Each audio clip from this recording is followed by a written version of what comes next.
ప్రభునందు ప్రియాతి ప్రియమైన దేవుని బిడ్డలైన మీ అందరికీ కూడా ప్రభు అయిన యేసు క్రీస్తు నామంలో అందరికీ వందనాలండి. ప్రభు మిమ్మును దీవించును గాక. ఆమేన్. ప్రియ దేవుని బిడ్డలారా, మనము ఈరోజు ఒక ప్రత్యేకమైన సందేశాన్ని మనం విందాం. ఈరోజు మన అంశం ఏంటంటే, దేవుని దగ్గర నుంచి మనం ఎప్పుడు పొందుకోవటం మాత్రమే కాదు, దేవునికి కూడా మనం ఏదో ఒకటి చెయ్యాలి. దేవుడు అంటే ఆయన దగ్గర నుంచి ఎప్పుడు ఏదో పొందుకోవడం. దేవుడి దగ్గర నుంచి మనం ఎప్పుడు పొందుకోవడమేనా? మన దేవుడికి కూడా మనం ఏదో ఒకటి చెయ్యాలి. మన జీవిత కాలంలో మన దేవుడికి ఒక గుర్తుండిపోయే పని మనం చేయాలి. హల్లెలూయా. ఈ భారాన్ని, ఈ ఉద్దేశాన్ని దేవుని బిడ్డలైన వారు కలిగి ఉండాలి. ఎందుకంటే సమాజంలో దేవుడంటే ఆపద వచ్చినప్పుడు మొక్కుకోవడం, ఆపద తీరినాక మొక్కులు తీర్చుకోవడం, ఆపద వచ్చినప్పుడు ఏదో ఒకటి నీకు ఇది చేస్తానని అనుకోవడం, అది తీరిన తర్వాత ఆయనకి ఇవ్వాల్సింది ఆయనకి ఇవ్వడం. ఇంకంతే, దేవుడికి మనకి ఎలాంటి సంబంధం లేదు. అలాంటి పరిస్థితుల మధ్యలో నుంచి మనం యేసు ప్రభుని నమ్ముకున్నాం. మనకి అదే అలవాటు ఉందేమో. దయచేసి ఒక్కసారి ఆలకించండి. మన దేవుడు మనస్సు కలిగిన దేవుడు, వ్యక్తిత్వం కలిగిన దేవుడు, హృదయం కలిగిన దేవుడు, సజీవుడైన దేవుడు. హల్లెలూయా. ఆయన మనుషులు తయారు చేసిన బొమ్మ కాదు. ఒక బొమ్మను తయారు చేసినట్టు ఎవరు ఆయనను తయారు చేయలేదు. కాబట్టి ఆయన సజీవుడైన దేవుడు, మనసు కలిగిన దేవుడు, వ్యక్తిత్వం కలిగిన దేవుడు, మాట్లాడే దేవుడు, స్పందించే దేవుడు, సహాయం చేసే దేవుడు, ఆదరించే దేవుడు. నువ్వు అర్ధరాత్రి కాదు, అపరాత్రి కాదు, ఏ క్షణమైనా విశ్వాసంతో కన్నీళ్లు పెట్టుకుని ప్రార్థన చేస్తే, గురి పెట్టుకుని అడిగితే నీకు సహాయం చేయటానికి ఆయన సిద్ధంగా ఉన్న దేవుడు. కాబట్టి ఆ దేవుడికి మనం కూడా మన వైపు నుంచి ఏదో ఒకటి ఆయనకి చేయాలి. మీకు తెలుసా, ఈ సమయంలో ఒక్క మాట చెప్పి నేను ముందుకెళ్తా. పరలోక రాజ్యంలో కేటగిరీస్ ఉన్నాయి. పరలోక రాజ్యంలో ఏమున్నాయమ్మా? కేటగిరీస్ ఉన్నాయి. అంటే ఏంది? పరలోక రాజ్యంలో రకరకాల స్టేజెస్ ఉన్నాయి. మొట్టమొదటి ర్యాంక్ ఏంటో నేను మీకు చెప్పేదా? హతసాక్షులు. హల్లెలూయా చెప్పండి. హతసాక్షులు ఎవరైతే దేవుని కోసం వాళ్ళ ప్రాణాన్ని పెట్టేస్తారో, దేవుని కోసం వాళ్ళ ప్రాణాన్ని అర్పిస్తారో, వాళ్ళకి పరలోక రాజ్యంలో హై పొజిషన్ ఉంటుంది. రెండవ పొజిషన్, దేవుని కోసం మంచి సమర్పణ కలిగి సేవ చేస్తారు, సమర్పణ కలిగి జీవిస్తారు, వారికి సెకండ్ పొజిషన్ ఉంటుంది. అందరికీ ఒకటే స్టేజ్ కాదు. ఆ మధ్యన నేను ఒకటి చదివన్నది ఏంటంటే, పరలోకంలో కూడా పేదవాళ్ళు ఉంటారు. పరలోకంలో కూడా ఎవరుంటారమ్మా? పేదవాళ్ళు ఉంటారు. ఏంటి వీళ్ళు ఎందుకు పేదవాళ్ళు అంటే, వీళ్ళు జస్ట్ అగ్నిలో నుంచి లాగబడ్డారు కానీ వీళ్ళు పరలోకములో ధనమును భూమి మీద ఏమాత్రమో సంపాదించుకోలా. హల్లెలూయా చెప్పండి. అర్థమవుతుందా? వీళ్ళు మారు మనసు పొందారు, రక్షించబడ్డారు. రొట్టె ద్రాక్షరసం వీళ్ళు తీసుకుంటున్నారు. ఏమండి, వీళ్ళు రక్షించబడ్డారు, జస్ట్ అగ్నిలో నుంచి లాగి బయట వేయబడ్డారు కానీ వీళ్ళు పరలోకములో ధనమును వీళ్ళు సంపాదించుకోవాలా. యేసు ప్రభువు చెప్పాడు, మీరు పరలోకంలో ధనము సంపాదించుకోండి అన్నాడు. ఎందుకు చెప్పాడు ఆయన? పరలోకంలో ధనము సంపాదించుకోండి అన్నాడు. పరలోకంలో ధనం మేము భూమి మీద ఎట్లా సంపాదించుకోవాలి? దేవునికి ఇస్తే, ఒక పేదవాడికి ఇస్తే, దేవుని పరిచర్యలో నీ ధనము ఖర్చు పెడితే, దేవుని సువార్తల్లో నీ ధనము ఖర్చు పెడితే, దేవుని సంఘ వ్యాప్తి కొరకు నీ ధనము ఖర్చు పెడితే, అప్పుడు ఆ ధనము దేవుని సేవలో నువ్వు ఖర్చు పెడుతున్నావు కాబట్టి ఆ ధనముకి 1000 ధనం పరలోకములో నీకు దేవుడిస్తాడు. హల్లెలూయా. ఇలా రకరకాల పొజిషన్స్ పరలోకంలో ఉంటాయి ప్రియులారా. అయితే చివరి పొజిషన్ ఏంటంటే, ఇదిగో అగ్నిలో నుంచి లాగివేయబడ్డట్టు కొంతమంది లాగివేయబడ్డారు, కానీ వాళ్ళకి పరలోకంలో ఎలాంటి ధనము ఐశ్వర్యము వాళ్ళకి లేనే లేదు ప్రియులారా. అందుకనే ఈరోజు మన అంశం ఏంటంటే, మనం దేవుని దగ్గర పొందుకోవటం మాత్రమే కాదు, కానీ దేవుడి కోసం ఏదైనా చెయ్యాలి. ఏదైనా దేవుడి కోసం మనం చెయ్యాలి. ఒక వ్యక్తి ఉన్నాడు, ఒక మనిషి. అతను ఒక రాజు ఇంటిలో గిన్నె అందించే పనిలో ఉన్నాడు. రాజు ఇంట్లో ఏం చేస్తున్నాడు? గిన్నె. రాజుకి మంచి నీళ్లు, ఆహారము, అతనికి ద్రాక్ష రసము, జ్యూసులు, అతనికి పండ్లు, అతనికి అన్ని తినే పదార్థాలు, భోజన పదార్థాలు అతనికి అందించే పనిలో ఒక వ్యక్తి ఉన్నాడు. బాగా వినాలి ఏమ్మా. అతనికి రాజుగా అవన్నీ అందిస్తున్నాడంటే ఇతనేం తింటాడు? రాజు తినే కదా ఇతను తినేది, అవునా కదా? ఇతనేం వేరే ఏం తినడు కదా. రాజు తినగా మిగిలినవన్నీ ఇతను కూడా తింటాడు. ఇంత మంచి పొజిషన్లో ఆ వ్యక్తి ఉన్నాడు. బాగా వినాలి, ఆ వ్యక్తి ఉన్నాడు. అయితే ఒకసారి అతని మనుషులు, అతని మనుషులు వాళ్ళ ఊరు నుంచి ఇతని దగ్గరికి వచ్చారు. మా ఊడు ఎట్టున్నాడని చూద్దామని అతని కాడికి వచ్చారు. బాగా వినాలి. అప్పుడు ఇతను, అయ్యా మన ఊరు ఎట్టుంది, మన దేవాలయం ఎట్టుంది, మన ఊర్లో ప్రజలు ఎట్టున్నారు, మన వాళ్ళంతా ఎట్టున్నారయ్యా అని ఈ రాజు దగ్గర పనిచేసే వ్యక్తి వాళ్ళని అడిగాడు. అప్పుడు వాళ్ళుండి, ఏం చెప్పం బాబు, మేమేం చెప్పేది, శత్రువులు వచ్చి మన దేవాలయాన్ని కాల్చివేశారు.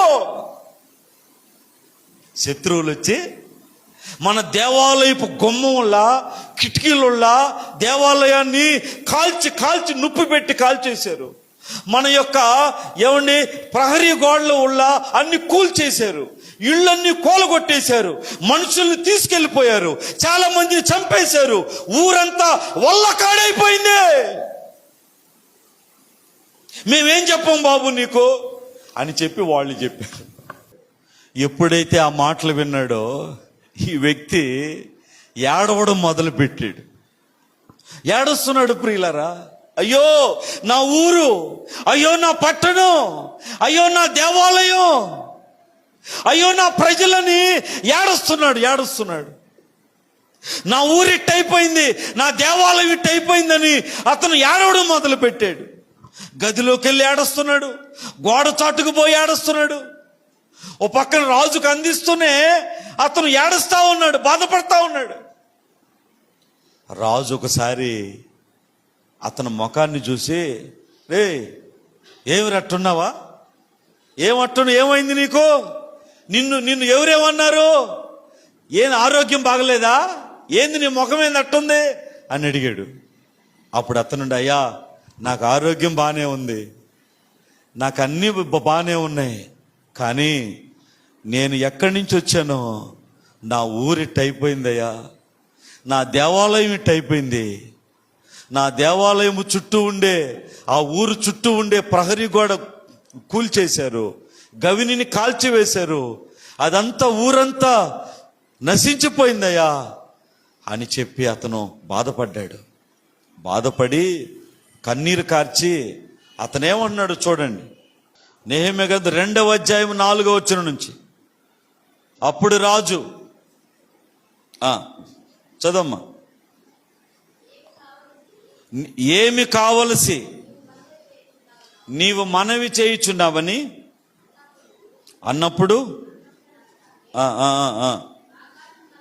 నేను ఆకాశమందలి దేవునికి ప్రార్థన చేసి రాజుతో నీ సముఖమందు నేను దయ పొందిన ఎడల అమ్మా నా పితరుల సమాధులుండు పట్టణమును తిరిగి కట్టునట్టుగా నన్ను యోధా దేశమునకు పంపుడని నేను మనవి చేసి. ఒకసారి గట్టిగా హల్లెలూయా చెప్పండి. నా ప్రియమైన దేవుని బిడ్డలారా, బాగా వినండి అమ్మా. భక్తి జీవితం అంటే పొందుకోవడం కాదు, దేవుని కోసం ప్రయాసపడడం. భక్తి జీవితం అంటే పొందుకోవడం మాత్రమే కాదు, దేవుని కోసం ఏం చేయాలి? మనం ప్రయాసపడాలి. ఇప్పుడు ఆ యోధా పట్టణం కాల్చబడినప్పుడు, ఆ యోధా పట్టణం కూల్చబడినప్పుడు ఆ వార్త విన్నటువంటి నెహెమ్యా రాజుతో ఏం మాట్లాడుతున్నాడంటే, నీ దయ పొందిన ఎడల నేను ఆ పట్టణమును కట్టునట్లు నన్ను ఆ దేశానికి పంపండి అని అడుగుతున్నాడు. హల్లెలూయా, హల్లెలూయా. నా ప్రియమైన దేవుని బిడ్డలారా, ఇతను ఆ దేశాన్ని కట్టగలడా? ఆ పట్టణాన్ని కట్టగలడా? ఆ దేవాలయాన్ని కట్టగలడా? పడిపోయిన ప్రహరీ గోడని కట్టగలడా? అంత పెద్ద గుమ్మాన్ని మళ్ళీ తిరిగి నిలబెట్టగలడా? కానీ అతను నేను చెయ్యాలి, నేను నా పట్టణం కోసం నేను చెయ్యాలి, నేను తిరిగి దాన్ని నిర్మించాలి అన్న ఆశతో, దీక్షతో అతను రాజుతో మనవి చేస్తున్నాడయ్యా, నన్ను తిరిగి ఆ పట్టణానికి పంపండి, నేను వెళతాను, ఆ పట్టణాన్ని కడతాను అని రాజుతో మనవి చేస్తున్నాడు. ఎప్పుడో అతను చిన్నప్పుడు అతను పెరిగి పెద్దయిన యోధా పట్టణం ఆ విధంగా అయిపోతే నాకెందుకు లేబ్బా, నాది ఎందుకు, నేనేం చేయగలను, నా వల్ల ఏమవుద్ది, దాన్ని దేవుడు చూసుకుంటాడు, ఇంకెవరో చేస్తారులే అని అనుకున్నాడా? లేకుంటే దానికోసం అతను ఎంత ప్రయాసపడ్డాడు, ఎంత కష్టపడ్డాడు, ఎంత ఏడ్చాడు, ఎంత కన్నీరు గార్చాడు. చివరికి రాజును అడిగి మరి ఆ యొక్క యోధా దేశానికి వెళ్ళి నానా కష్టాలు పడి తిరిగి మళ్ళా గుమ్మాన్ని నిలబెట్టాడు. హల్లెలూయా చెప్పండి, హల్లెలూయా.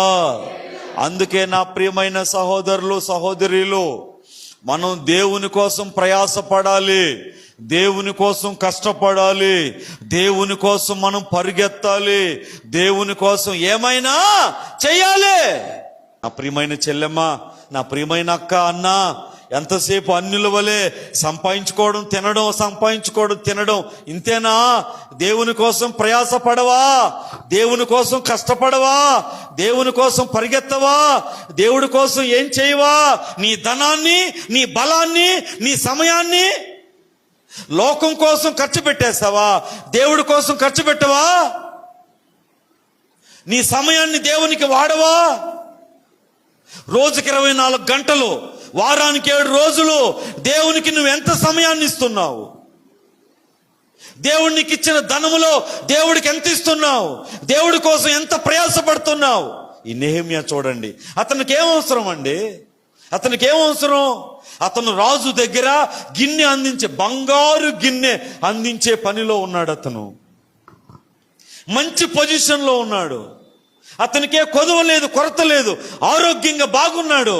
కానీ ఎప్పుడైతే యోధా పట్టణం శత్రువులు వచ్చి కాల్చివేశారో, దాన్ని బూడిద చేశారో, దాన్ని అంతా సర్వనాశనం చేశారో, ఆ మాట ఎప్పుడు తెలిసిందో అతను ఎంత బాధపడ్డాడు, ఎంత ఏడ్చాడు. దేవుని పట్ల ఎలాంటి మనసు కలిగిన వాళ్ళు ఎంతమంది ఉన్నారు? అయ్యో, నేను వెళుతున్న సంఘం, నేను వెళుతున్న పరిచర్య, దేవుడు నాకు ఇచ్చిన మినిస్ట్రీ, దేవుడు నాకు ఇచ్చిన సేవకుడు, దేవుడు నాకు ఇచ్చిన దేవుని యొక్క సంఘం, అది బలపడాలి, అది ఆశీర్వదించబడాలి, అది మేలు పొందాలి, అది దీవించబడాలి, పరిచర్య విస్తరించబడాలి. ఆ పరిచర్య కోసం నేను ఏమైనా చెయ్యాలి. నాకింత చేసిన దేవుడు, ఇన్ని అపాయాల్లో నన్ను కాపాడిన దేవుడు, ఇన్ని కష్టాల్లో నన్ను భద్రపరిచిన నా దేవుడు, నా మందిరం కోసం, నా సేవ కోసం నేనేమైనా చేయాలి కదా, నేను చేయాలి కదా, నా దేవుని కోసం ప్రయాసపడాలి కదా అని నెహెమ్యా వలె ఎవరు భావిస్తారో, నెహెమ్యా వలె ఎవరు పాటు పడతారో, నెహెమ్యా వలె దేవుని కోసం ఎవరు ముందుకొస్తారో అట్టి వారిని దేవుడు సమృద్ధిగా ఆశీర్వదిస్తాడు. హల్లెలూయా చెప్పండి. హల్లెలూయా, హల్లెలూయా. రెండవ మాట చూపిస్తా. 2వ సమూయేలు గ్రంథం 7వ అధ్యాయం 2వ వచనం. నేను దేవదారు మానుతో కట్టిన నగరియందు వాసము చేయుచుండగా దేవుని మందసము డేరాలలో నిలిచి ఉన్నదనగా నాతాను, యెహోవా నీకు తోడుగా ఉన్నాడు, నీకు తోచినదంతయో. దేవునికి స్తోత్రం. హల్లెలూయా. బాగా వినాలి, బాగా వినాలి. గొర్రెల దొడ్డిలో గొర్రెలను మేపుకుంటూ గొర్రెలను కాచుకునే దావీదు ఎప్పుడు రాజు అయ్యాడో, రాజుగా స్థిరపరచబడ్డాడో, రాజు కోటలో నివసిస్తున్నాడో, మంచి సంభారము సెంటు వేసిన గదుల్లో ఏమండి రాజు దావీదు నిద్రపోతున్నప్పుడు రాజు, ఆ దావీదు రాజు ఎంతగా దేవుడి కోసం ఆలోచించాడండి. ఒకరోజు నాతాను ప్రవక్తని పిలిపించి, ఓ ప్రవక్త గారు ఒక్క మాట ఏంటంటే, నేను మంచి సంభారం వేసిన ఇళ్లల్లో బతుకుతున్నా, కానీ నా దేవుని మందసం డేరాలో ఉంది. దేవుడికి స్తోత్రం కలుగును గాక. నా దేవుని మందసం ఎక్కడుంది? డేరాలో ఉంది. ఒక గుడ్డ కింద ఉంది డేరాలో. అంటే బాటసార్లు ఈ ఊర్లో వ్యాపారం చేసుకుని కొద్ది కాలం ఉండి వేరే ఊరికి వెళ్ళి, ఆ ఊర్లో వ్యాపారం చేసుకుని కొద్ది కాలం ఉండి వేరే ఊరికి వెళ్ళే వాళ్ళు వాళ్ళు ఏం చేస్తారు? చిన్న డేరా ఇల్లులు వేసుకుంటారు, ఆ డేరా కింద ఉంటారు, అక్కడ వ్యాపారం వాళ్ళు చేసుకుంటారు కొద్ది రోజులు. ఇక్కడ వ్యాపారం జరగదంటే వేరే ఊరికి వెళ్తారు. ఆ విధంగా ఆ రోజుల్లో దేవుని మందసం, మోషే ద్వారా దేవుడు తయారు చేయించిన దేవుని మందసం ఇదిగో ఇదే. ఇలాంటి దేవుని మందసం పైన కరుణాపీఠం, ఇలాంటి మందసం డేరా కింద ఉంది, డేరా కింద ఉంది. నేనేమో కోటలో ఉన్నాను, పై అంతస్తులో ఉన్నాను. మందసమేమో డేరాలో ఉందయ్యా, నాకు బాగలేదయ్యా, ఈ విధంగా ఉంటూ నాకు బాగలేదయ్యా, నేను దేవాలయం కట్టిస్తాలని నాకు ఆశగా ఉందయ్యా అన్నాడు. అప్పుడు నాతాను ప్రవక్త, నీ మనసుకు తోచింది, దేవునికి తోడుగున్నాడు, చెయ్యి అన్నాడు. ఒక్కసారి ఆలోచించండి. దావీదుకి దేవుని సేవ పట్ల ఎంత ఆలోచన ఉంది, అవునా కదా ప్రియులారా? అతను రాజు అయిన తర్వాత మందసం ఎక్కడుంటే నాకెందుకు, దేవుని మందసం డేరా కింద ఉంటే నాకెందుకు, మట్టిలో పడిపోతే నాకెందుకు అనుకున్నాడా?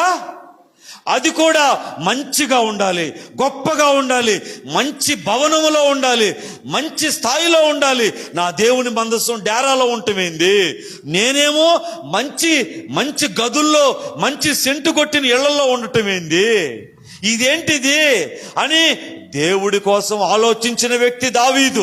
ఈరోజు నా ప్రియమైన దేవుని బిడ్డలారా, ఎంతసేపు మీ గురించి మీరు ఆలోచిస్తున్నారా?